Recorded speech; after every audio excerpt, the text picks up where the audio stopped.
स्वागत है आप सभी का डीडी न्यूज पर। आप देख रहे हैं मिड डे प्राइम। मैं हूं रमती। आगे अगले 1 घंटे में हम बात करेंगे देश भर की बड़ी खबरों की, बताएंगे दुनिया भर में कौन कौन सी खबरों पर है सबकी नजर, क्या चल रहा है खेल और अर्थ जगत में, और कुछ झलके फिल्म, कला और संस्कृति के क्षेत्र से भी। लेकिन सबसे पहले बड़ी खबरें।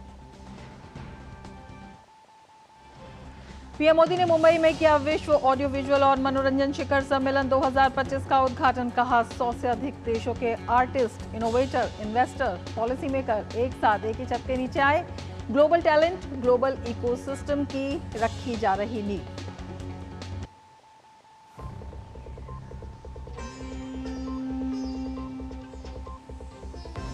आज से शुरू हुए 4 दिवसीय वेव्स समिट में जुटी मनोरंजन जगत सहित अलग अलग क्षेत्रों की वैश्विक हस्तियां।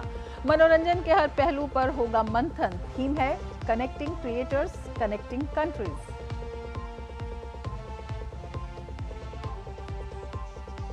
आतंकी हमले को लेकर जांच हुई तेज। पहलगाम में एनआईए के महानिदेशक 22 अप्रैल से पहलगाम आतंकी हमले की जांच कर रही है केंद्रीय सुरक्षा एजेंसी।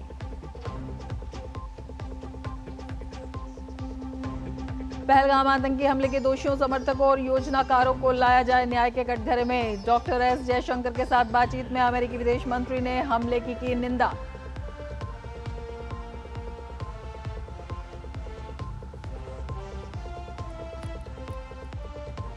खोखली नारेबाजी और नेक इरादों में जनता ने देखा फर्क। केंद्रीय मंत्री धर्मेंद्र प्रधान ने जातिगत जनगणना के फैसले की सराहना करते हुए कांग्रेस पर जमकर साधा निशाना। कहा सबका साथ सबका विकास सरकार का सैद्धांतिक और दार्शनिक मत।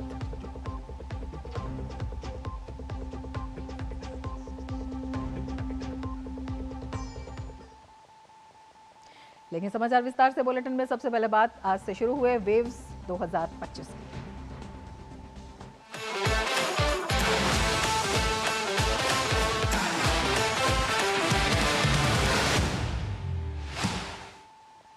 प्रधानमंत्री नरेंद्र मोदी ने मुंबई में विश्व ऑडियो विजुअल और मनोरंजन शिखर सम्मेलन यानी वेव्स का उद्घाटन किया। 4 दिवसीय world audio visual and entertainment summit Bharat को मीडिया, मनोरंजन और डिजिटल इनोवेशन का वैश्विक केंद्र बनाने के लिए आयोजित किया जा रहा है। इसकी theme connecting creators, connecting countries पर आधारित है, जिसमें दुनिया भर के क्रिएटर्स, स्टार्टअप, उद्योग जगत के लीडर और नीति निर्माताओं को एक साथ लाया जा रहा है। प्रधानमंत्री नरेंद्र मोदी ने मुंबई में आयोजित विश्व ऑडियो विजुअल और मनोरंजन शिखर सम्मेलन में शिरकत की। उन्होंने जोर देकर कहा कि 2-3 मिनट के संक्षिप्त वीडियो के माध्यम से लोगों ने न केवल अपनी रचनात्मकता का प्रदर्शन किया, बल्कि ये भी साबित किया कि भारत और वैश्विक रचनात्मक जगत की प्रतिभाएं असीम संभावनाओं से भरी हैं।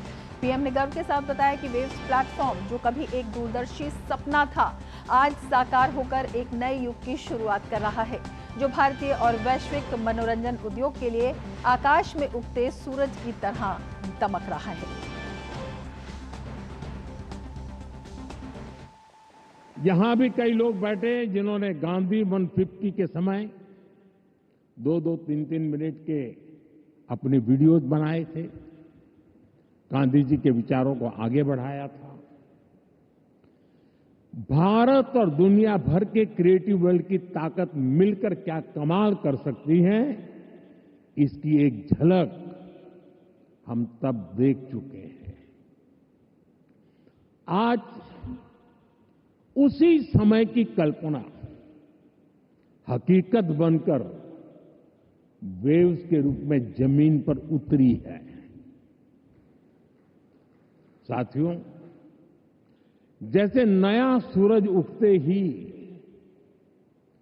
आकाश को रंग देता है, वैसे ही ये समिट अपने पहले पल से ही चमकने लगी है।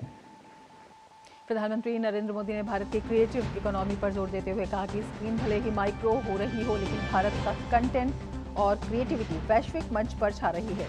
$430 बिलियन से ज्यादा के इस ऑरेंज इकोनॉमी में एनिमेशन, ब्रॉडकास्टिंग और फिल्म मेकिंग जैसे क्षेत्र नए अवसरों की बयार ला रहे हैं। पंजाब से लेकर पूरे देश में क्रिएटिव माइंड्स नई वेव बना रहे हैं। स्क्रीन माइक्रो होती जा रही है, पर मैसेज मेगा होता जा रहा है। आजकल भारत का खाना विश्व की पसंद बनता जा रहा है। मुझे विश्वास है कि आने वाले दिनों में भारत का गाना भी विश्व की पहचान बनेगा। साथियों, भारत की क्रिएटिव इकोनॉमी आने वाले वर्षों में जीडीपी में अपना योगदान और बढ़ा सकती है। आज Bharat film production, digital content, gaming, fashion और म्यूजिक का ग्लोबल हब बन रहा है। लाइव कंसर्ट से जुड़ी इंडस्ट्री के लिए अनेक संभावनाएं हमारे सामने हैं। आज ग्लोबल एनिमेशन मार्केट का साइज $430 बिलियन से ज्यादा का है। अनुमान है कि अगले 10 सालों में ये डबल हो सकता है। ये भारत की एनिमेशन और ग्राफिक इंडस्ट्री के लिए बहुत बड़ा अवसर है। साथियों, ऑरेंज इकोनॉमी के इस बूम में मैं वेव्स के इस मंच से देश के हर युवा क्रिएटर से कहूंगा, आप चाहे गुवाहाटी के म्यूजिशियन हो, कोची के पॉडकास्टर हो, बेंगलुरु में गेम डिजाइन कर रहे हो या पंजाब में फिल्म बना रहे हैं, आप सभी भारत की इकोनॉमी में एक नई वेव ला रहे हैं। और हमारे दो संवाददाता हमारे साथ जुड़े हुए हैं। तापस भट्टाचार्य हमारे साथ जुड़े हुए हैं और जया सिन्हा हमारे साथ जुड़ी हुई हैं। जया, सबसे पहले आपके पास आना चाहेंगे और आपसे समझना चाहेंगे किस तरह से नई संभावनाओं का एक बड़ा प्लेटफॉर्म। प्रधानमंत्री ने कहा कि स्क्रीन चाहे माइक्रो हो गई हो, लेकिन मैसेज जो है वो मेगा है। इसमें कोई दो राय नहीं है। इन्होंने एक अंग्रेजी में बहुत सही कहा, right time for create in India, create for the world. तो ये दर्शाता है कि समय आ चुका है भारत को अपनी जगह बनाने के लिए, और वो समय यही समय है। तो इसमें कोई दो राय नहीं है कि प्रधानमंत्री ने यहाँ पे पूरे देश के लिए, पूरे विश्व के लिए एक संदेश दिया है कि आप आए, ये सब आए। और वेव्स, एक जो पहला वेव समिट है, ये एक प्लेटफॉर्म दे रहा है सभी लोगों को भारत में। और अब ये एक बहुत इंटरेस्टिंग चीज़ है। आप सोचिए कि भारत में 18 तो लैंग्वेजेस हैं, उसके साथ साथ डायलेक्ट्स हैं, वो उन सब में कंटेंट आ रहा है। और ये सारा जो कंटेंट है वो एक साथ जब आता है, उसका आप सोचिए कितना बड़ा ये मार्केट क्रिएट कर रहा है। तो ये सब चीज़ें एक जगह पे, एक मार्केट प्लेस में जब आता है, एक ही इसके साथ, तो उसका वैल्यू कितना बढ़ जाता है। इस वक्त जो भारत का जो इस एंटरटेनमेंट इंडस्ट्री है, उसका जो एक पॉइंट है वो वर्ल्ड मार्केट में बहुत कम है। अगर मैं कहूँ 5 से 6% का करीब है। यूएस लीड करता है, और ये एक मल्टी बिलियन ट्रिलियन डॉलर ये एक पूरा का पूरा ये एक इंडस्ट्री है। तो इसमें अगर भारत को आगे बढ़ना है, जैसे प्रधानमंत्री ने कहा कि भारत तीसरी सबसे बड़ी इकोनॉमी बन के आगे निकलने वाला है, तो अगर इस तरीके से आगे जा रहा है तो उसमें बहुत इंपॉर्टेंट हो जाता है कि लोगों को जॉब देना, एम्प्लॉयमेंट देना। और ये जो इंडस्ट्री है, ये बहुत ज़्यादा capital intensive, job intensive industry है, तो वो बहुत महत्वपूर्ण हो जाता है। और यही वजह है प्रधानमंत्री ये बता रहे हैं सबको कि ये इस इंडस्ट्री को, इस मार्केट को कैप्चर करना बहुत ही इम्पॉर्टेंट हो जाता है। और ये एक आज हमने देखा उनकी आज पूरी जो उन्होंने बातें कही, उन्होंने जितनी चीज़ें बताई कि छोटा मोबाइल पे आजकल हम देख पा रहे हैं, छोटे चीज़ों मोबाइल पे कंटेंट देख रहे हैं, लेकिन कंटेंट का जो क्वालिटी है वो बहुत शानदार होता जा रहा है। अलग अलग लैंग्वेजेस में हो रहे हैं। आप देख रहे हैं बंगाली हो या उड़ीसा हो या फिर गुजराती हो या डाउन साउथ में केरल और दूसरे लैंग्वेजेस में हो, तो वहाँ पे आजकल जो मूवीज़ बन रही है वो डब की जा रही है या फिर सब टाइटल के साथ भी देखा जाता है। तो ये एक बहुत महत्वपूर्ण हो जाता है। बिल्कुल। तापस, हम आपसे ये भी जानना चाहेंगे कि क्योंकि आप वहाँ पर मौजूद हैं, किस तरह से इनोवेटर्स का, क्रिएटर्स का, और वहाँ पर तमाम ऐसे जो लोग हैं प्रतिभाशाली हैं, क्योंकि वर्ल्ड के क्रिएटर्स वहाँ पर आए हुए हैं और देश के कोने कोने से वो लोग भी जिन्हें की एक प्रतिभाओं को मंच चाहिए, अभी तक नहीं मिला था, लेकिन अब एक नया भविष्य उनके सामने है। तो किस तरह से इसको बताना चाहिए, प्रतिभाओं का इसे महाकुंभ भी कहा जा सकता है? हाँ, इसमें कोई दो राय नहीं है, प्रतिभाओं का महाकुंभ है। जया मेरे साथ जुड़ चुकी है, जया से हम बात भी करेंगे। भैया, देश दुनिया से अलग अलग जगह से लोग आ रहे हैं और ये एक प्लेटफॉर्म दे रहा है उनको, है ना, कि आपसे सोचिए, मैं बात कर रहा था कि नॉर्थ ईस्ट से हमें प्रधानमंत्री ने कहा कि गुवाहाटी से कोई अगर सिंगिंग कर रहा है या फिर पॉडकास्ट कर रहा है आपके केरला में, तो इन सब को एक मंच प्रदान करने का सबसे बड़ा एक मंच आ चुका है। बिल्कुल तपस, जैसे कि प्रधानमंत्री ने कहा रमा कि आज हमारी स्क्रीन बहुत ही माइक्रो होती जा रही है, लेकिन हमारा जो स्क्रीन है वो मेगा होता जा रहा है। बिल्कुल, क्योंकि आज छोटी सी स्क्रीन के जरिए आज भारत की असली कहानियां पूरे विश्व में पहुंच रही हैं, क्योंकि यही तो कमाल है हमारे भारत के एंटरटेनमेंट इंडस्ट्री का। जो मोबाइल फर्स्ट यूजर है वो आज मोबाइल पर ही सब कुछ देख लेना चाहता है। ये इंपॉर्टेंट है क्योंकि मोबाइल कनेक्शन बढ़ चुका है, ओटीटी कनेक्शंस बढ़े हैं, लेकिन उसका जो एक्चुअल फायदा है, जो उसका जो रेवेन्यू है वो उतना नहीं बढ़ा। तो शायद ये अब जब प्रधानमंत्री आए हैं, उन्होंने ये वेव्स समिट शुरू किया है, तो शायद ये जो हम देख पाएंगे कि अब इसके साथ साथ जो रेवेन्यू जनरेशन है वो भी बढ़ेगा इससे। बिल्कुल, जब ये $1 बिलियन इंडस्ट्री है, ना सिर्फ ये रोजगार सृजन कर रही है, वहीं नए नए स्टार्टअप्स जब निकल कर आ रहे हैं, जाहिर सी बात है जब इतनी बड़ी संख्या में युवा स्टार्टअप्स कर रहे हैं, युवा अपनी कहानियों को लेकर जा रहे हैं, तो वह एक संपन्न हो रहे हैं, क्योंकि ये एक ऐसी इंडस्ट्री है जिसे बहुत समय लगा एक इंडस्ट्री के रूप में आगे बढ़ने में, लेकिन आज ये उस इंडस्ट्री के रूप में आगे बढ़ रही है और इसके अलग अलग पहलू। आज सिनेमा सिर्फ एंटरटेनमेंट का हिस्सा नहीं है, आज एंटरटेनमेंट में आपकी गेमिंग है, आपकी एडवर्टाइजिंग है, आपकी मीडिया है, ये तमाम ऐसी चीजें हैं जो एकजुट हो रही हैं और यही एक मंच है कि उसे एकीकृत करके इस वेव के मंच पे लाया गया। बिल्कुल, और अब एक बार फिर से दिखा देते हैं कि प्रधानमंत्री ने क्या क्या कहा इस महत्वपूर्ण मौके पर। प्रधानमंत्री नरेंद्र मोदी ने कंटेंट क्रिएटर पर विश्वास जताया और ये कहा कि ये अपने आप में युवाओं के लिए एक बेहतर भविष्य को मार्ग प्रशस्त करने का एक माध्यम बना है।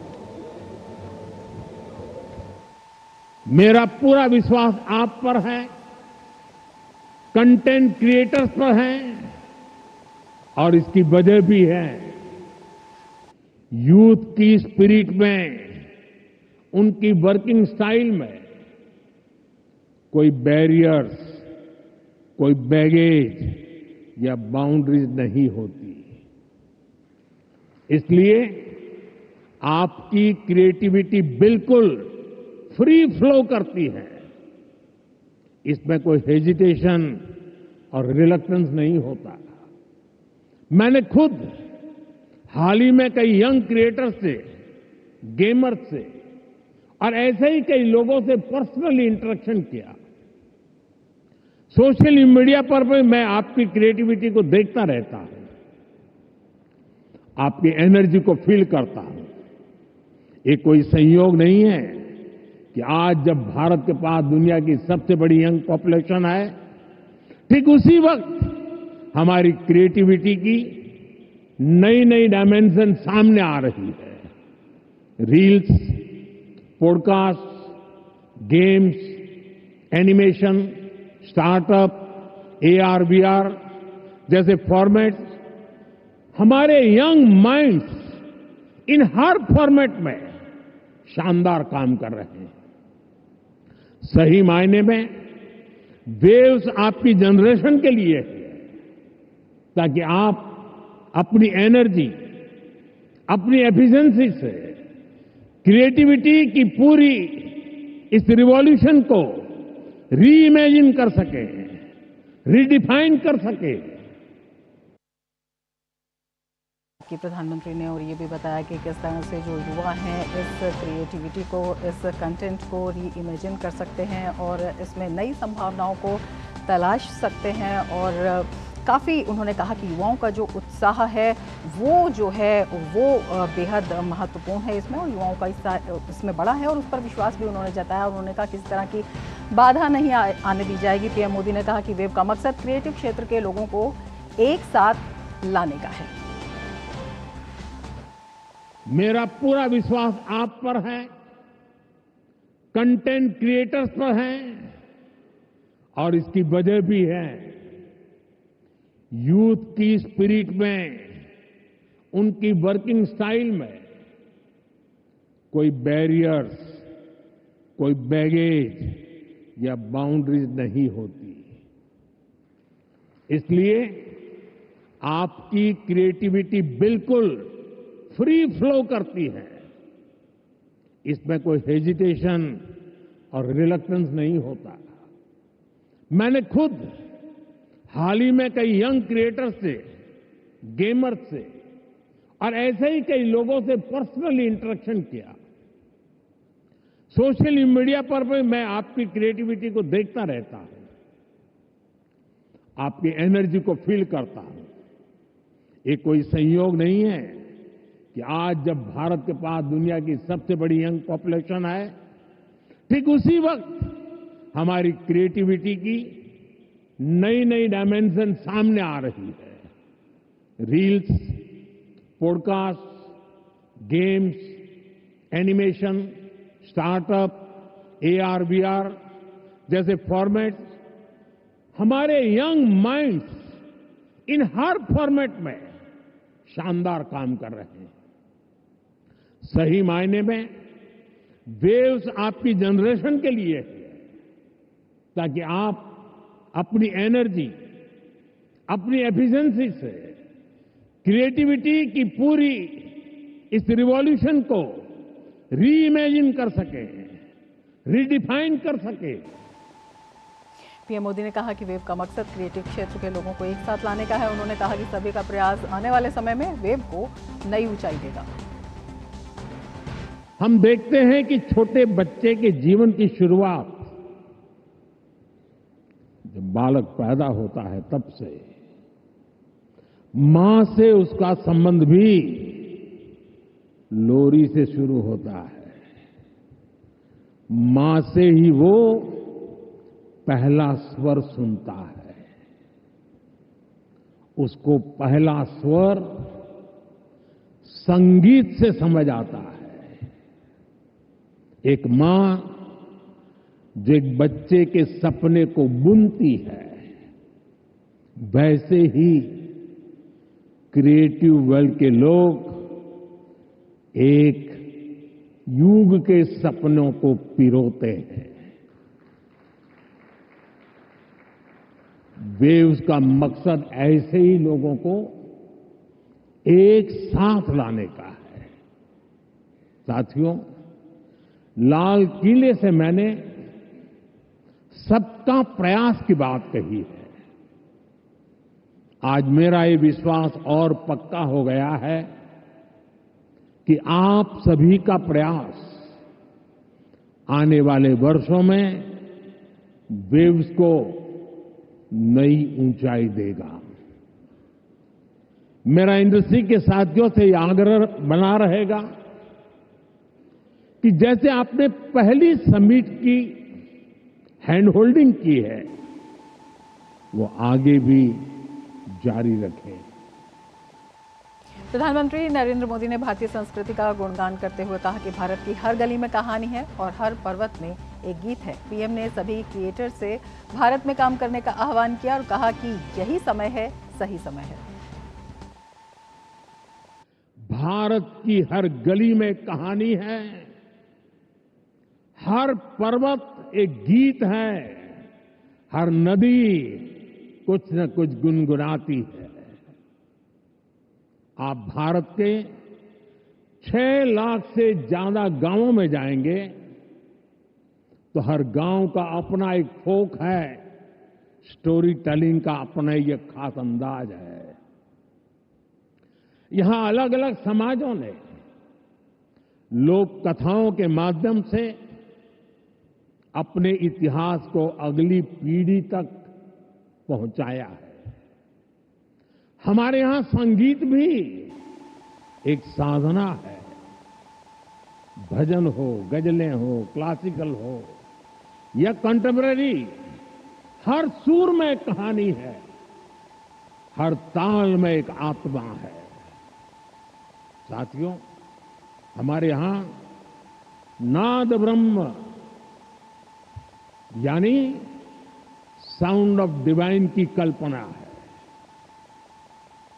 हमारे ईश्वर भी खुद को संगीत और नृत्य से अभिव्यक्त करते हैं। भगवान शिव का डमरू सृष्टि की पहली ध्वनि है। मां सरस्वती की वीणा विवेक और विद्या की लय है। श्री कृष्ण की बांसुरी प्रेम और सौंदर्य का अमर संदेश है। विष्णु जी का शंख ध्वनि सकारात्मक ऊर्जा का आह्वान है।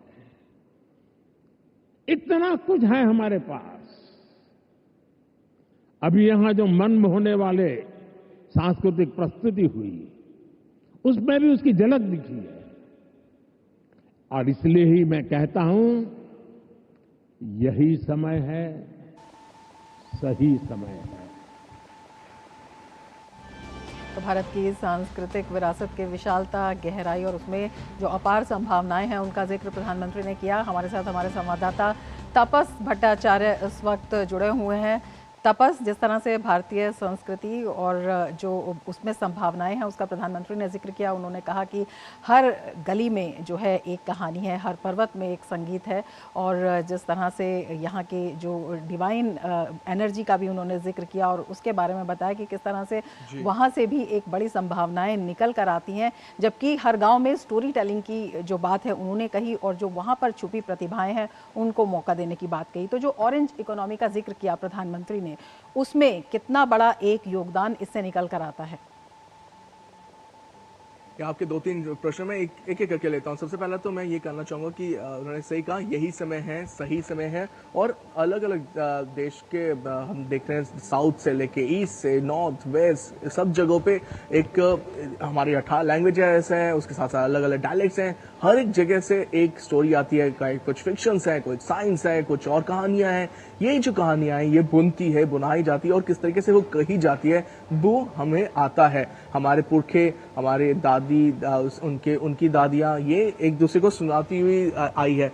अब समय आ गया है कि ये कहानियां हम सुनाएं पूरे विश्व को।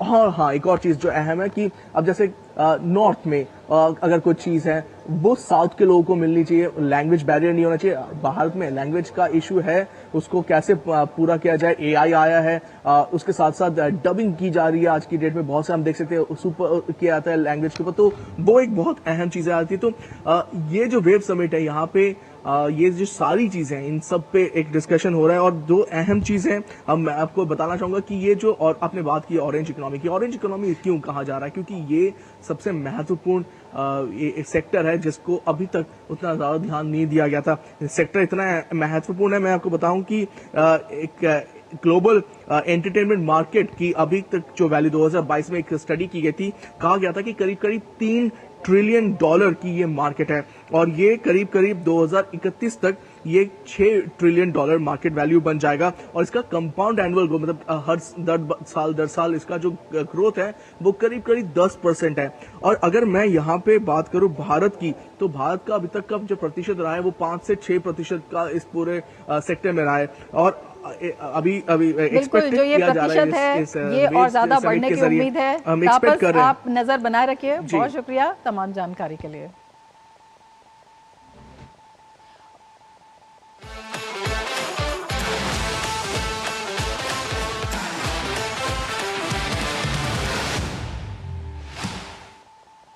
आगे बढ़ेंगे, लेकिन उससे पहले लेते हैं एक ब्रेक। आप देखते रहिए डीडी न्यूज।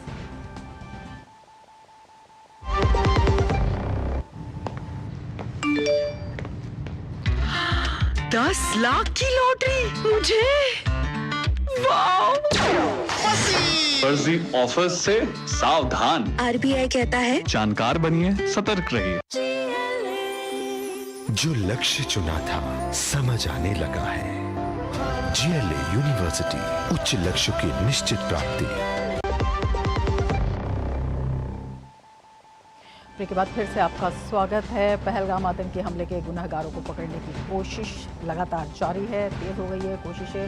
पहलगाम आतंकी हमले की जांच देश की सबसे बड़ी आतंकवाद निरोधी जांच एजेंसी एनआईए कर रही है। इसी क्रम में एनआईए के डीजी सदानंद वसंत आज पहलगाम पहुंचे हैं। एनआईए 22 अप्रैल को पहलगाम में पर्यटकों पर हुए आतंकी हमले की जांच कर रही है, और इस जांच में किसी भी पहलू को छोड़ा नहीं जा रहा है। तमाम पहलुओं पर जांच की जा रही है और तमाम वो सूत्र तलाशे जा रहे हैं जिससे कि ये जो इस हमले में लोग शामिल हैं या उनको मदद करने वाले जो लोग हैं उन पर शिकंजा कसा जा सके। और सूत्रों के मुताबिक कई अहम सुराग NIA को लगे हैं। तो अपने आप में ये जो जांच है ये बेहद महत्वपूर्ण है और इस जांच में काफ़ी तेज़ी आई है और लगातार ये जांच जारी है। और तमाम जो संदिग्ध लोग हैं, तमाम जो संदिग्ध गुट हैं, इनसे पूछताछ की जा रही है। तो पहलगाम आतंकी हमले मामले में जांच लगातार जारी है। NIA की जांच वहां पर लगातार चल रही है और कई अहम सुराग इस जांच के दौरान लगे हैं। और इन सुरागों की अगर हम बात करें तो ये अपने आप में बेहद महत्वपूर्ण है, क्योंकि NIA की जांच जो है वो लगातार जारी है और तमाम अहम सुराग, और जिसके तहत हुर्रियत के कई गुटों और जमात इस्लामी के समर्थकों के यहाँ छापेमारी जो है वो लगातार जारी है। और अभी तक की जो छापेमारी है उसमें बताया जा रहा है कि जांच एजेंसी को कई देश विरोधी चीज़ें मिली हैं, कई अहम सुराग मिले हैं और इन सुरागों के आधार पर लगातार काम किया जा रहा है। और सबसे बड़ी बात यह है कि हमले में शामिल आतंकियों के लिए ओवरग्राउंड वर्कर्स का नेटवर्क तैयार करने वालों की इसमें जांच की जा रही है। जिनकी भूमिका संदिग्ध है उन पर शिकंजा कसा जा रहा है। जिन लोगों पर छापेमारी की गई है उनके कॉल रिकॉर्ड्स की भी जांच की जा रही है, ताकि कोई भी पहलू इसमें छूटना नहीं चाहिए। और इसी के तहत ये जांच लगातार जारी है। प्रतिबंधित संगठनों की अगर हम बात करते हैं तो यहाँ पर कुछ लोगों का ओवरग्राउंड वर्कर्स के साथ लगातार संपर्क बना हुआ था। इस मामले में भी ये लगातार जांच की जा रही है और NIA की जांच में अभी तक 20 के करीब ओवरग्राउंड वर्कर्स की पहचान भी कर ली गई है। ये अपने आप में बहुत ही महत्वपूर्ण पहलू है इस जांच का, जिसमें 20 के करीब ओवरग्राउंड वर्कर्स हैं, उनकी जो पहचान है और कई OGW जो कि ओवरग्राउंड वर्कर्स हैं उनकी गिरफ्तारी भी इस दौरान की जा चुकी है। तो जांच काफ़ी तेज़ी से आगे बढ़ रही है। 4 ओवरग्राउंड वर्कर्स ने पाकिस्तानी आतंकियों को रेकी करने में मदद की, ये भी जांच के दौरान निकल कर आया है। और इस हमले के दौरान इस्तेमाल किए गए 3 सैटेलाइट फ़ोन्स जो हैं उनके बारे में भी तमाम जानकारी जुटाई गई है। और इन 3 सैटेलाइट फ़ोन की बात करते हैं तो इनमें से 2 के सिग्नल जांच एजेंसियों ने ट्रेस कर लिए हैं। तो ये भी अपने आप में बेहद महत्वपूर्ण इस जांच का पहलू हो जाता है। और 2500 संदिग्ध हैं, उनमें से 186 लोग अभी भी हिरासत में हैं और उनसे पूछताछ लगातार जारी है। और उनसे पूछताछ के दौरान जो अन्य संदिग्ध हैं उन तक पहुँचा जा रहा है। अब तक 100 से अधिक लोगों से पूछताछ जो है वो हो चुकी है। तो तमाम पहलुओं पर जांच जारी है। पूरे जम्मू कश्मीर में 5 स्थानीय लोग ऐसे हैं जिन्हें बार बार जांच के लिए बुलाया जा रहा है। तो किन लोगों से मदद मिली, किस तरह से रेकी की गई और किस तरह से ये पूरे संपर्क सूत्र बनाए गए, उनकी जांच है। पूरे जम्मू कश्मीर में NIA की 100 से अधिक ठिकानों पर जो रेड है वो हो चुकी है और लगातार ये जांच जारी है और बेहद तेज़ गति से जिसे कह सकते हैं ये जांच है। हुर्रियत और जमात इस्लामी के समर्थकों के घर और ठिकानों पर छापेमारी की गई है और इनमें वो लोग शामिल हैं जिन पर संदेह है कि इनके जो हमला करता थे उनसे जो संपर्क हैं या उनके समर्थकों के साथ संपर्क जो थे वो डिटेक्ट किए गए हैं। कुपवाड़ा, हंदवाड़ा, अनंतनाग, त्राल, पुलवामा, सोपोर, बारामूला और बांदीपोरा, तो तमाम ऐसे क्षेत्र जो संवेदनशील हैं वहाँ पर छापेमारी लगातार जारी है। और 3 सैटेलाइट फ़ोन्स जिनके सिग्नल ट्रेस किए गए हैं वो इसमें अहम भूमिका निभा सकते हैं। और 100 से अधिक ऐसे ठिकाने हैं जहां पर लगातार छापेमारी की जा रही है। कई स्थानीय लोग भी ऐसा बताया जा रहा है कि उनसे भी पूछताछ वहां पर जारी है। और सबसे महत्वपूर्ण ये है जो ओवरग्राउंड वर्कर्स हैं उनसे भी लगातार पूछताछ जारी है और उन पर भी शिकंजा कसा जा रहा है। हमारे संवाददाता अश्विनी मिश्रा इस वक्त हमारे साथ जुड़े हुए हैं और ज़्यादा जानकारी के साथ। अश्विनी, आपसे समझना चाहेंगे किस तरह से जांच में तेज़ी आई है और लगातार इसे कहा जा सकता है कि जिस तरह से जो ओवरग्राउंड वर्कर्स हैं या फिर कुछ स्थानीय एलिमेंट्स भी ऐसे हो सकते हैं, क्योंकि एक बड़ी रेकी जो की गई उसकी बात भी सामने आ रही है, तो अपने आप में किस तरह से जांच के दौरान ये तमाम संपर्क सूत्र जो हैं वो साजिशकर्ताओं के खिलाफ जुड़ते जा रहे हैं? जी रमा, एक चीज़ यहाँ बताना बेहद ज़रूरी है कि NIA के DG director general NIA Sadakant Vasant Date खुद वैसरन वैली में है, पहलगाम वो पहुँच चुके हैं। घटनास्थल का वो दौरा कर रहे हैं जहाँ पर ये जघन्यतम, बर्बर, अमानवीय, हिंसात्मक आतंकवादी घटना हुई थी जिसमें 26 लोगों की जान गई थी। जांच जो चल रही है, एक आईजी, एक डीआईजी, एसएसपी रैंक के अधिकारियों द्वारा जो टीमें गठित की गई है, उनसे लगातार जो है एनआईए हर एक पहलू पर जांच कर रही है। सबसे बड़ी बात यह है कि जो लॉजिस्टिक सपोर्ट देने के लिए जो यहाँ पर स्लीपर सेल थे, जो यहाँ पर ओवरग्राउंड वर्कर्स हैं, उन सब की पहचान की गई है, पूरी की पूरी लिस्ट बनाई गई है। 80 से ज़्यादा ओवरग्राउंड वर्कर्स को हिरासत में लिया गया है। सैकड़ों लोगों से अब तक पूछताछ की जा चुकी है। 3D मैपिंग की गई है बैसरन वैली की। कल 7 घंटे से ज़्यादा एनआईए की टीम बैसरन में उस स्थान पर रही जहाँ पर आतंकवादी घटना को इन कायरों ने अंजाम दिया था। आज भी 3D मैपिंग चल रही है। बम डिस्पोजल स्क्वाड हुए, जो आधुनिकतम उपकरण हुए, फॉरेंसिक टीम हुई, ये अन्य अन्य स्थानों पर जाकर पूरे के पूरे उस पूरे क्षेत्र को खंगाल रही है कि किस तरीके से इस मामले में सबूत जुटाए जा सके। जिस तरीके से यहाँ पर पनाह देने वाले साजिशकर्ताओं की बात हो या फिर किसी तरीके के सिंपथाइजर्स की बात हो, किसी तरीके से उन लोगों को लॉजिस्टिक सपोर्ट देने की बात हो, इन सारे चीज़ों को ध्यान में रखते हुए एनआईए पूरे कश्मीर घाटी में, चाहे वो अनंतनाग हो, चाहे वो बिजबेहड़ा हो, चाहे वो पुलवामा हो, त्राल हो, शोपिया हो, सोपोर हो, इन सारे क्षेत्रों में ऐसे तत्वों की पहचान की जा रही है। बांडीपुरा से समेत अनेक ऐसे स्थानों पर जहाँ पर ओवरग्राउंड वर्कर्स हैं, उनकी पहचान करके उनके खिलाफ कार्रवाई की जा रही। सबसे बड़ी बात यह है कि ये पूरा का पूरा जो हिंसात्मक घटना, आतंकवादी घटना हुई, बेहद सोचे समझे तरीके से हुई। बगैर यहाँ के स्थानीय लोगों के, स्थानीय आतंकवादियों की मदद से ये संभव नहीं था। 2 आतंकवादियों के यहाँ पर शामिल होने की बात कही जाती है। उनके एग्जिट पॉइंट, एंट्री पॉइंट जो भी थे, उस पूरे इलाके को घेरा गया है। लेकिन ये माना जा रहा है कि उनके पास खाने पीने की चीज़ों से लेकर बेहद सिक्योर कम्युनिकेशन सिस्टम था, जिससे कि वो बातचीत जहाँ पर कर रहे थे, सारे टावर्स की खंगाले गए हैं, सारे कम्युनिकेशंस खंगाले गए हैं। ये माना जा रहा है वो सैटेलाइट फ़ोन का इस्तेमाल कर रहे थे। और इन सारे पहलुओं को देखते हुए एनआईए तेज़ी से इस निष्कर्ष पर अभी है कि इन्हीं क्षेत्रों में अभी फंसे हुए लोगों को तेज़ी से उन पर शिकंजा कसते हुए उनको उनके अंजाम तक पहुंचाया जाए। अभी भी ये माना जा रहा कि वो कहीं भाग नहीं पाए हैं, इसी क्षेत्र में हैं और उस क्षेत्र की घेराबंदी लगातार करके और ज़्यादा बारीक तरीके से उसकी जांच की जा रही है। अब जबकि खुद डीजी एनआईए यहाँ पर पहुँचे हैं, अब तक हुई जांच की वो समीक्षा करेंगे, प्रगति लेंगे। जो भी जांच के अन्य पहलू है, जो भी चीज़ें हैं, उनसे वो अवगत कराए जाएंगे।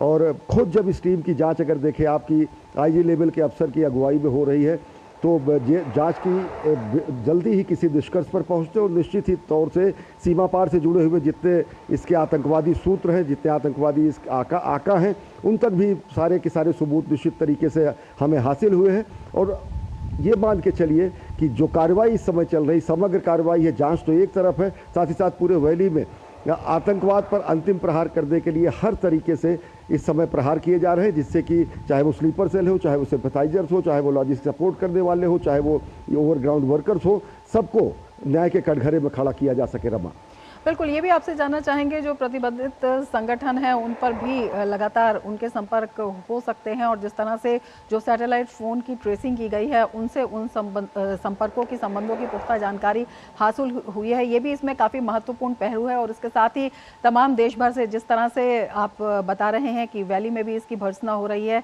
देश भर में इसकी जो है भर्त्सना हो रही है, और बहुत से लोग जो वहाँ पर थे, कई लोगों ने इस बात को भी ये कहा है कि उन्होंने उन लोगों को जो संदिग्ध थे, जिनके स्केच जारी किए गए थे, उनको देखा, उनको पहचाना, उनकी बातचीत का आधार भी बेहद महत्वपूर्ण इस जांच में साबित हो रहा है।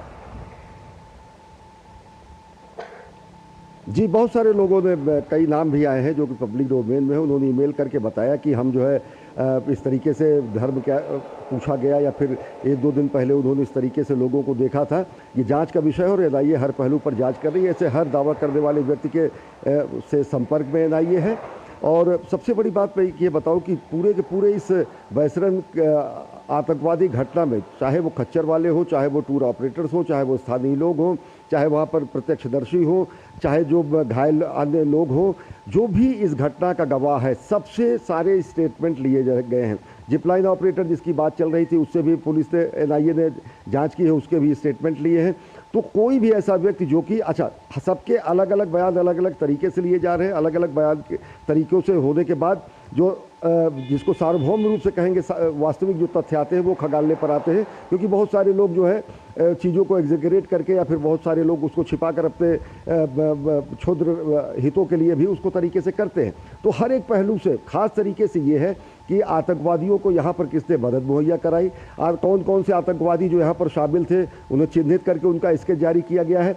अभी ये भी माना जा रहा है कि कुछ आतंकवादी और भी थे जो कि इन हमला करने वाले आतंकवादियों को कवर देने के लिए झाड़ियों में भी छुपे हुए थे। 3 आतंकवादी जो है मतलब अंदर थे जिन्होंने फायरिंग की है, एक एग्जिट एंट्री पॉइंट पर खड़ा था। अभी सूत्र ये बताते हैं कि 1-2 और आतंकवादियों की बात कही जा रही है जो कि झाड़ियों में नज़दीकी पेड़ों के आसपास झाड़ियों में छिपकर उनको बैकअप देने की कोशिश में थे कि अगर त्वरित कार्रवाई सुरक्षा बलों द्वारा की जाती है तो वो उनको भी नुकसान पहुंचा सके। तो हर तरीके से जांच के बेहद प्रगति में है, जांच काफ़ी तेज गति में है। अब जबकि डीजी एनआईए खुद यहाँ पर हैं तो आप ये मान के चलिए कि अब तक हुई प्रगति की वो समीक्षा करेंगे, जांच के जो सारे एंगल्स हैं उसमें जो भी स्थितियां हैं उससे वो अवगत उनके कनिष्ठ अधिकारी उनको कराएंगे ही और जांच को और गति मिलेगी। रमा, बिल्कुल आप नज़र बना रखिए अश्विनी, बहुत शुक्रिया तमाम जानकारी के लिए। और एक बड़ी खबर हम आपको बता दें, एक बड़ी खबर आ रही है। पहलगाम मामले में दायर जनहित याचिका पर सुनवाई से सुप्रीम कोर्ट ने इनकार कर दिया है। सुप्रीम कोर्ट ने कहा है कि ये बेहद गंभीर वक्त है, देश के हर एक नागरिक आतंकवाद के खिलाफ लड़ाई में एक साथ खड़ा है। कोई ऐसी मांग मत कीजिए जिससे सेना के मनोबल पर असर पड़ता हो।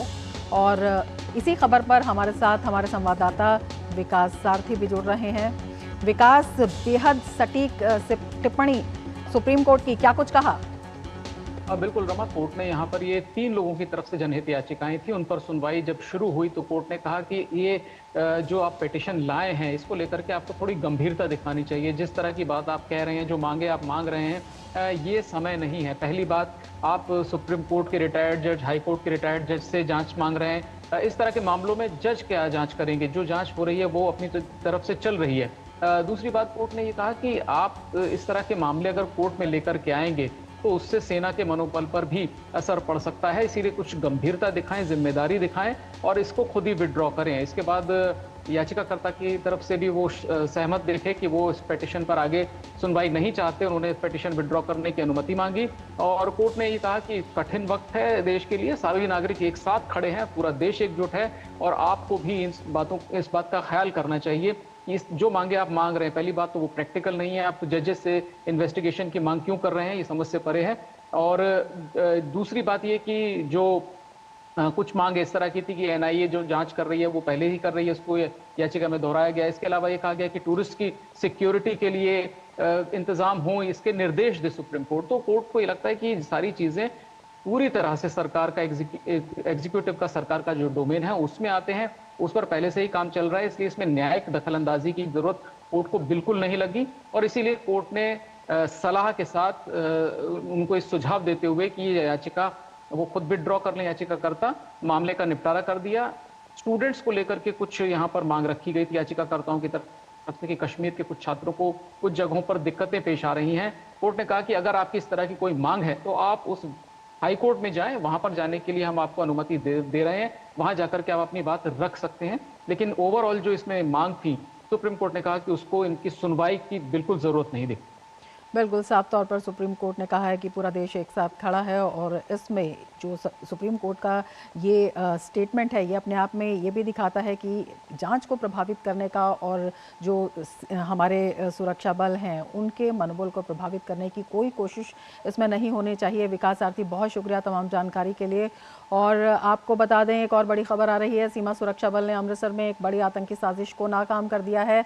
बीएसएफ के खुफिया शाखा की सूचना पर कार्रवाई करते हुए सुरक्षा बलों ने पंजाब पुलिस के साथ मिलकर अमृतसर जिले के भरोपाल गांव के पास हथियारों, गोला बारूद और ग्रेनेड का बड़ा जखीरा बरामद किया, जिसमें 2 हैंड ग्रेनेड, 3 पिस्तौल, 6 मैगजीन और 50 जिंदा कारतूस बरामद किए गए हैं। बीएसएफ और पंजाब पुलिस की सतर्कता से एक बड़ी घटना को रोकने में कामयाबी मिली है। तो बीएसएफ की बड़ी कार्रवाई और बीएसएफ की खुफिया शाखा की सूचना पर ये कार्रवाई की गई है और ये बड़ी कार्रवाई अपने आप में है। सुरक्षा बलों ने पंजाब पुलिस के साथ मिलकर ये कार्रवाई की है। और इस कार्रवाई की अगर हम बात करें तो बीएसएफ और पंजाब पुलिस की सतर्कता से एक बड़ी घटना को रोकने में कामयाबी मिल गई है। तो बीएसएफ और पंजाब पुलिस की सतर्कता से बड़ी घटना को अंजाम देने की जो कोशिश कर रहे थे उसको एक धक्का लगा है। एक बड़ी आतंकी साजिश को नाकाम किया गया है। अमृतसर जिले के भरोपाल गांव के पास हथियारों, गोला बारूद और ग्रेनेड का एक बड़ा जखीरा बरामद किया गया है। 2 हैंड ग्रेनेड, 3 पिस्तौल, 6 मैगजीन और 50 जिंदा कारतूस बरामद किए गए हैं और इससे किसी बड़ी घटना को अंजाम देने की जो तैयारी की जा रही थी उसे निष्क्रिय कर दिया गया है। खुफिया सूचना के आधार पर ये कार्रवाई की गई है और सुरक्षा बलों ने पंजाब पुलिस के साथ मिलकर ये कार्रवाई की है। बीएसएफ और पंजाब पुलिस की सतर्कता से एक बड़ी घटना को रोकने में कामयाबी मिली है। हथियारों का एक बड़ा जखीरा बरामद किया गया है तो एक बड़ी आतंकी साजिश को नाकाम कर दिया गया है बीएसएफ के द्वारा। ये अमृतसर जिले के भरोपाल गांव के पास की घटना है। हथियारों, गोला बारूद और ग्रेनेड का एक बड़ा जखीरा वहां से बरामद किया गया है तो एक बड़ी आतंकी साजिश को नाकाम कर दिया है सुरक्षा बलों की सतर्कता ने। और ये अपने आप में काफ़ी अहम कार्रवाई हो जाती है क्योंकि किसी बड़ी घटना को, किसी बड़ी आतंकी घटना को अंजाम दिया जा सकता था और उस साजिश को नाकाम कर दिया गया है। बीएसएफ ने पंजाब पुलिस के साथ मिलकर अमृतसर सीमा पर यह कार्रवाई की गई है। बीएसएफ और पंजाब पुलिस ने बड़ी कार्रवाई की है।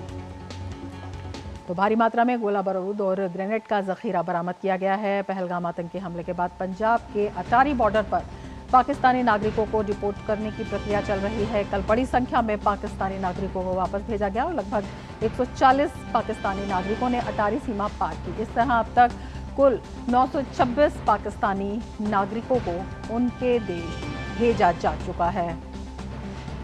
तो 140 पाकिस्तानी नागरिकों ने अटारी सीमा पार की और सभी जो पाकिस्तान के निवासी हैं उन्हें पाकिस्तान वापस भेजा जा रहा है। अटारी बॉर्डर पर पाकिस्तानी नागरिकों को डिपोर्ट करने की प्रक्रिया लगातार जारी है। 140 पाकिस्तानी नागरिकों ने अटारी सीमा पार कर ली है और लगातार ये प्रक्रिया जारी है और जितने भी पाकिस्तानी नागरिक हैं उन्हें वापस पाकिस्तान भेजा जा रहा है।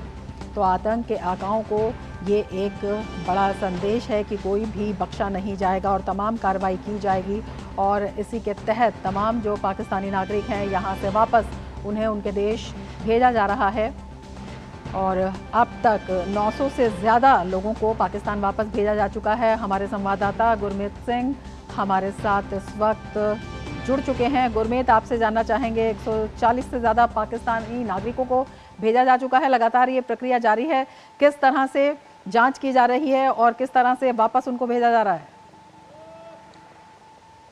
देखिए, डिपोर्टेशन की प्रक्रिया तो भारत की तरफ से जारी है पाकिस्तानी नागरिकों को पाकिस्तान भेजने के लिए, मगर आज जो है बहुत ही डिफरेंट सिचुएशन बनी हुई है। सबसे तो पहले आप तस्वीर देखिए, तकरीबन 1:30 बजे हैं और ये तस्वीर देखिए, बड़ी संख्या में पाकिस्तानी नागरिकों को लेकर यहां पर गाड़ियां खड़ी हुई हैं जो कि ड्रॉप करने के लिए पाकिस्तानी नागरिकों को यहां पर आई हैं और अभी तक किसी भी पाकिस्तानी नागरिक को अंदर इमिग्रेशन के लिए इंटीग्रेटेड चेक पोस्ट पर नहीं बुलाया गया है। और जो इस समय हमें इनपुट मिल रही है उसके मुताबिक इंटीग्रेटेड चेक पोस्ट के जो अधिकारी है, भारतीय जो अधिकारी है, उनका यह कहना है कि हमारी तरफ से जो इमिग्रेशन है वो क्लियर करने के लिए पूरी तरह से तैयार है। मगर पाकिस्तानी अथॉरिटीज के साथ जब संपर्क किया जा रहा है तो उनका कहना है कि आज की तारीख में जो जितने भी पाकिस्तानी नागरिक हैं उनको एक्सेप्ट करने के निर्देश अभी तक उन्हें नहीं मिले हैं। इस वजह से सुबह से अभी तक किसी भी पाकिस्तानी नागरिक का इमिग्रेशन का नंबर नहीं आया है, डिपोर्टेशन नहीं हो सका है। इसी बिल्कुल गुरमीत, आपसे समझना चाहेंगे पाकिस्तान अपने ही नागरिकों को क्यों नहीं वापस लेना चाह रहा? देखिए, इस बारे में अभी तक सीधे तौर पर कुछ भी नहीं पाकिस्तान की ओर से ना बयान आया है, ना ही भारतीय अधिकारियों को सीधे तौर पर कोई बात बताई गई है जो इनपुट हमें इस समय मिल रही है। मगर इससे पहले 28 अप्रैल को भी लगभग ऐसी तस्वीर बनती दिखी थी, क्योंकि एक महिला जो कि दिल्ली की रहने वाली थी और वो पाकिस्तान में लाहौर में अपने किसी रिश्तेदार के यहां मिलने गई थी, उसका बाय द वे अनफॉर्चुनेटली वहां पर एक्सीडेंट होता है। एक्सीडेंट के बाद पूरा परिवार अटारी बॉर्डर पर दिल्ली से यहां पहुंचता है।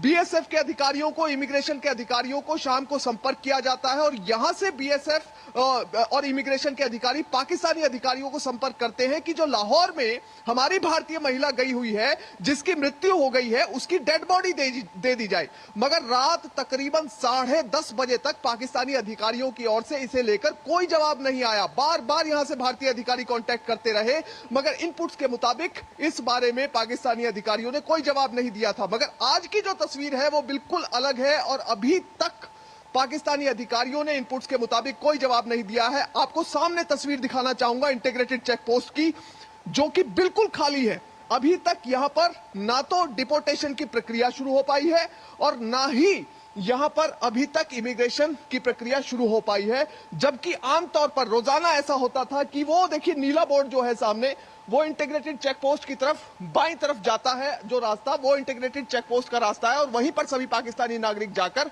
अपना रोजाना इमिग्रेशन करवाते हैं। मगर तकरीबन 1 से लेकर 1:30 बजे तक अक्सर 24 तारीख से यह देखा गया था कि पाकिस्तानी नागरिकों का जो इमिग्रेशन हो जाया करता था और वो पाकिस्तान की तरफ चले जाया करते थे।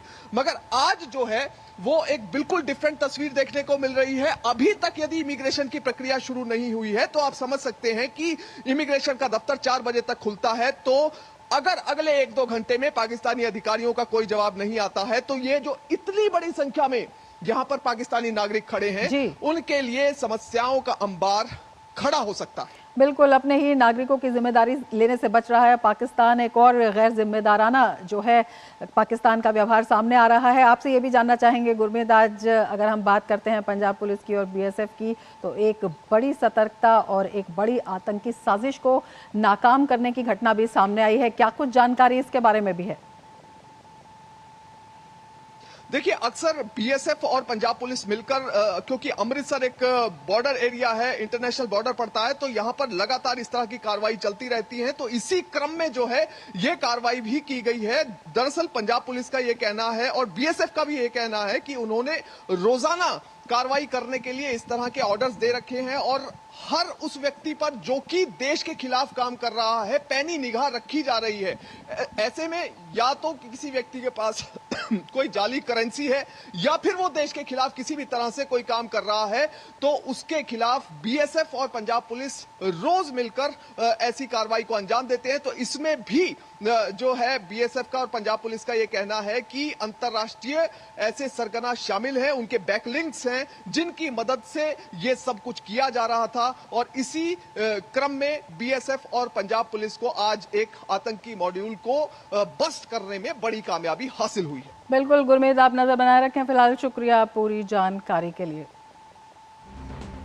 और पाकिस्तान ने आईएसआई के मौजूदा प्रमुख लेफ्टिनेंट जनरल मोहम्मद अजीम मलिक को नया राष्ट्रीय सुरक्षा सलाहकार यानी एनएसए नियुक्त कर दिया है। अजीम मलिक आईएसआई प्रमुख के रूप में भी बने रहेंगे। पाकिस्तान में ऐसा पहली बार हुआ है कि कोई कार्यरत आईएसआई प्रमुख एनएसए के रूप में भी कार्य करेगा। एनएसए का पद अप्रैल 2022 से खाली था, जब पूर्व प्रधानमंत्री इमरान खान के विश्वास मत हारने के बाद पीटीआई सरकार को सत्ता से हटा दिया गया था। उस समय मोइज यूसुफ एनएसए के रूप में कार्यरत थे। पाकिस्तान में एनएसए को संघीय मंत्री का दर्जा प्राप्त है और वो राष्ट्रीय सुरक्षा, विदेश नीति और रणनीतिक मामलों पर प्रधानमंत्री के प्रमुख सलाहकार के रूप में कार्य करता है। तो असीम मलिक को आईएसआई चीफ की कमान सौंप दी गई है और ये पहली बार वहां पर ऐसा हुआ है। तो आईएसआई चीफ को एक नई जिम्मेदारी दे दी गई है और भारत ने पाकिस्तान के स्वामित्व वाली और संचालित उड़ानों के लिए अपने हवाई क्षेत्र को 23 मई तक बंद करने की घोषणा कर दी। कुछ दिन पहले ही इस्लामाबाद ने भारतीय विमानन कंपनियों के स्वामित्व वाली और संचालित सभी उड़ानों के लिए अपने हवाई क्षेत्र को बंद करने का फैसला किया था। भारत ने इस संबंध में नोटिम यानी नोटिस टू एयरमैन जारी किया है, जिसके तहत पाकिस्तानी विमानों को 23 मई तक भारतीय हवाई क्षेत्र में प्रवेश करने से रोक दिया गया है। ये कदम जम्मू कश्मीर के पहलगाम में हुए आतंकवादी हमले के बाद भारत और पाकिस्तान के बीच बढ़ते तनाव के बीच उठाया गया है। इस हमले में 26 लोग मारे गए थे, जिनमें अधिकतर पर्यटक थे। नोटिम के अनुसार ये प्रतिबंध 30 अप्रैल से 23 मई तक प्रभावी रहेगा। नागरिक उड्डयन मंत्रालय ने बताया कि इस अवधि के दौरान भारतीय हवाई क्षेत्र पाकिस्तान में पंजीकृत विमानों, पाकिस्तानी एयरलाइंस या ऑपरेटर्स द्वारा संचालित स्वामित्व वाले या पट्टे पर लिए गए विमानों के लिए उपलब्ध नहीं है, जिनमें सैन्य विमान भी शामिल हैं। पहलगाम आतंकी हमले की दुनिया भर में निंदा हो रही है। इसी क्रम में विदेश मंत्री डॉक्टर एस जयशंकर और अमेरिका के विदेश मंत्री मार्को रूबियो के बीच फोन पर बातचीत हुई। बातचीत के दौरान पहलगाम आतंकी हमले पर चर्चा की गई। विदेश मंत्री डॉक्टर एस जयशंकर ने सोशल मीडिया एक्स पर अपनी पोस्ट में लिखा, अमेरिका के विदेश मंत्री मार्को रूबियो के साथ कल पहलगाम आतंकवादी हमले पर चर्चा हुई। इस हमले के दोषियों, समर्थकों और योजनाकारों को न्याय के कटघरे में लाया जाना चाहिए।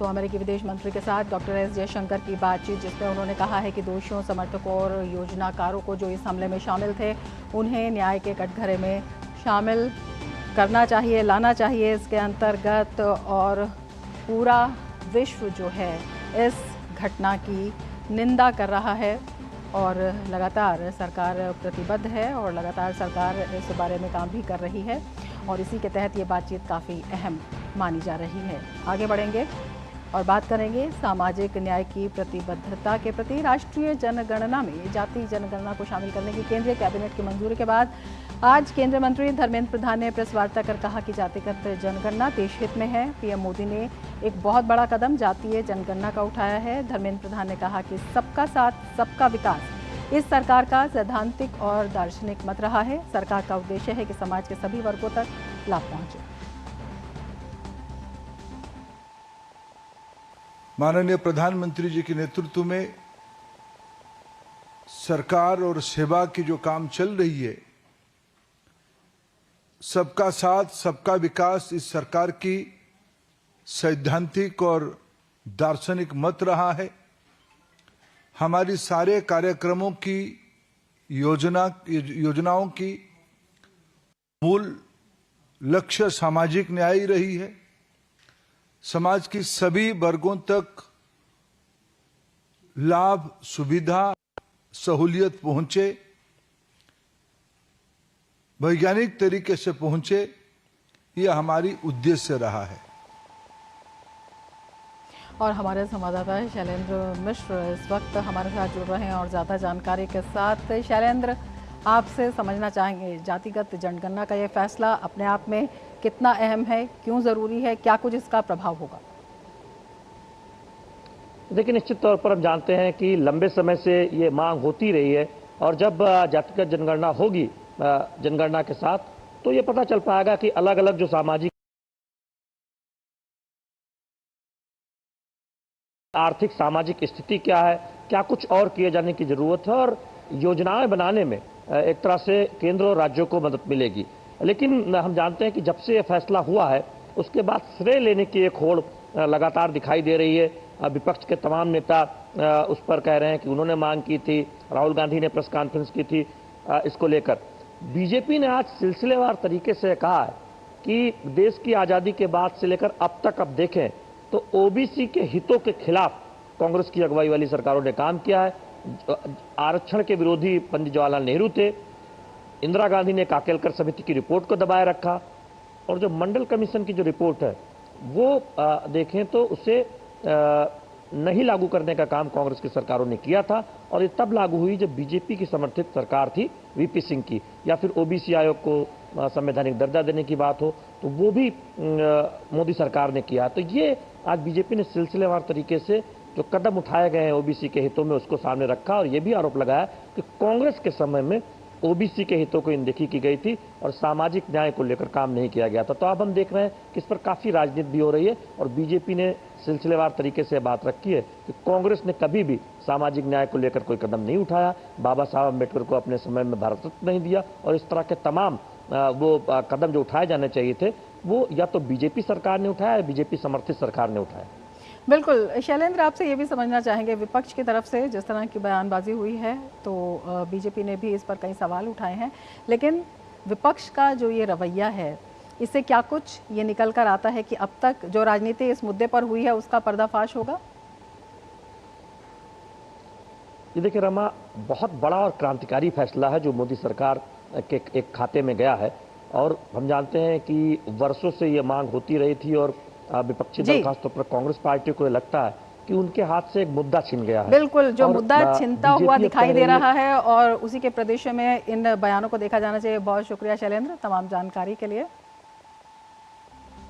आगे बढ़ेंगे। आज से मुंबई में world audio visual and entertainment summit यानी कि वेव्स की शुरुआत हो चुकी है। इस 4 दिवसीय सम्मेलन में legends and legacies the stories that shaped India soul session का आयोजन किया गया, जिसके मॉडरेटर फिल्म अभिनेता अक्षय कुमार थे। इस दौरान फिल्म जगत की दिग्गज हस्तियां हेमा मालिनी, मोहनलाल और चिरंजीवी ने सेशन के दौरान विभिन्न विषयों पर अपना पक्ष रखा।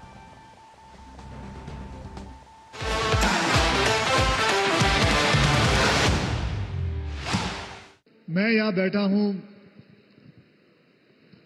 मॉडरेट करने के लिए। मुझे पहले एक्चुअली कहा गया था कि as a speaker I have to also sit here and talk, but जब मुझे पता चला कि इतने बड़े लेजेंड्स चिरंजीवी साहब, हेमा जी, मोहनलाल सर, इतने बड़े लेजेंड्स के साथ मुझे भी बैठ के स्पीकर बनना है, तो मैं समझा ये सही नहीं रहेगा।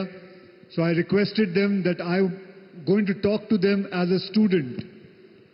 आई am going to ask them questions, I am going to learn from them. So here I am. Thank you very much everybody. So, तो सबसे पहले मैं आप सबसे पूछना चाहता हूं कि भारत सरकार के इस यूनिक इनिशिएटिव वेव्स को लेके मैं आप लोगों को कैसा महसूस हो रहा है? In the classic tradition of ladies first, Hima ji, मैं आपसे पूछना चाहता हूं, how are you feeling about it? I'm feeling really wonderful. It's a very beautiful initiative by our Prime Minister Narendra Modi ji. He always wanted this to happen. So it is going to be very beneficial for the entertainment industry, films, art and culture. So everybody will be benefited in this. So I'm glad to be part of it and to be part of this program also with you. Thank you. Chiranjeevi Garu, as you say, you brought dance, discipline, heroism to Telugu cinema. आपके earlier career में ऐसा moment कब आया when you realized that you are not just an actor, you are going to become an inspiration to lots of millions of other actors? When did you realize that? Hi, namaskar. Right from the beginning, right from my childhood, my passion towards acting. And then to start with, I used to dance and entertain in and around my friends, my family friends. That time I was very, very small. And with their encouragement, I thought, yes, some talent was there with me, that is the dancing. And then slowly my inclination towards acting has developed. I want to finally take acting as my career. So that's how I went to Chennai, then Madras. And right from the beginning, when I thought I should become an actor, then I started. There are already legendary actors are there, like N.T. Ramarao garu, Nageshwarao garu, Krishna garu, Sobram Babu garu. More than half a dozen superstars are there. So, can I get a chance to become such a stardom as a star? But what is that extra I'm going to contribute to become as an actor and emerge as a superstar? My aim is, yes, I should hit the bullseye. And then what is that I can cater? What is that extra I can showcase my abilities to become a star? Then I thought I started sourcing inspiration, drawing inspiration from my contemporary people. Now Mithun Dada is here. In 77, I was a student in a film institute, acting. I have seen that Mrugaya, and he won the national award for his acting. It was so natural, and he did a fantastic job. I thought, yes, there were artists that time putting a lot of makeup. Myself, I should not put makeup. I should look very much natural. People should feel I'm next door boy. That kind of image I should bring. So I drew inspiration from the Mithun Chakravarti that time. And then fights, I have seen Sholay. Madam was there. Hey, Basanti. So with that film, the actions, till then, lot of duplicates are double used to do lot of stunts. But I decided I should do myself all the stunts, however risky it was. I drew inspiration from the Amitabh, the great Amitabh ji. And dances-wise, that time Kamal is a little senior to me, and Kamal is doing fantastic dance that time. So I thought, yeah, my dancing abilities should be like that. I drew. Like that, from every person, I drew inspiration. I mold myself. And today, what you are seeing me, that is... Sir, I must say, you're the flag bearer of Telugu cinema. And when I look at you, so much of honesty comes out of you, what you're saying. And it is so much valuable for me, what you are saying, to learn from things. So over to Mohanlal sir. Sir, you and I have a common friend, Priyadarshan ji. So I can't tell you, sir, how much your craft is worshipped all over India, in fact, all over the world. I want to ask you, absolutely you're right, Malayalam cinema को Indian cinema का intellectual soul कहा जाता है. But have there been moments in your journey that when you have had to choose between full-on entertainment and so-called art films, मतलब meaningful cinema और entertainment cinema, आपको क्या लगता है, मतलब ये साथ-साथ क्यों नहीं जा सकते? क्या ये जा सकते हैं या नहीं जा सकते? आपको क्या लगता है? First of all, thank you very much for calling Malayalam cinema the Bhaudiga Atma, intellectual soul of Indian cinema. Thank you. We are blessed with the great actors, directors. And from the very beginning, Malayalam cinema doesn't have that kind of, it's a thin line. It's a art house and commercial success or entertainment structure. But it's closely knitted. It's a very well balanced. I had the chance of working with great directors. That time they called us an art films. But even the art film has got entertainment values. And even the entertainment, so-called entertainers, they have art in it. So in Malayalam film, the content-wise, we are very rich.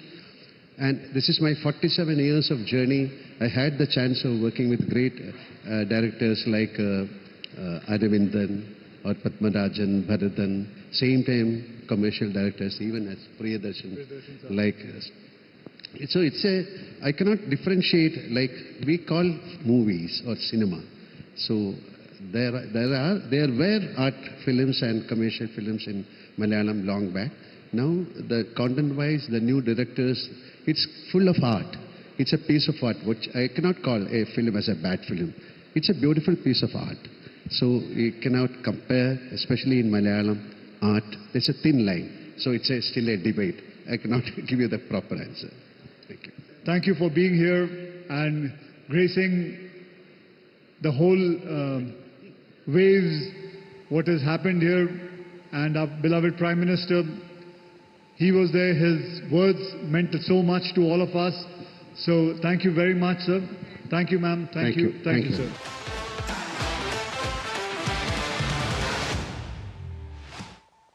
तो हो चुका है waves का आगाज़ और तमाम दिग्गज इसमें कर रहे हैं शिरकत. अभी आप एक सेशन देख रहे थे जिसके मॉडरेटर अक्षय कुमार थे, जिसमें उन्होंने दिग्गजों से बात की और उन्होंने अपने अनुभवों को और अपने योगदान के बारे में बातचीत की. इसके साथ ही मिड डे प्राइम में फिलहाल इतना ही. दीजिए इजाज़त. नमस्कार.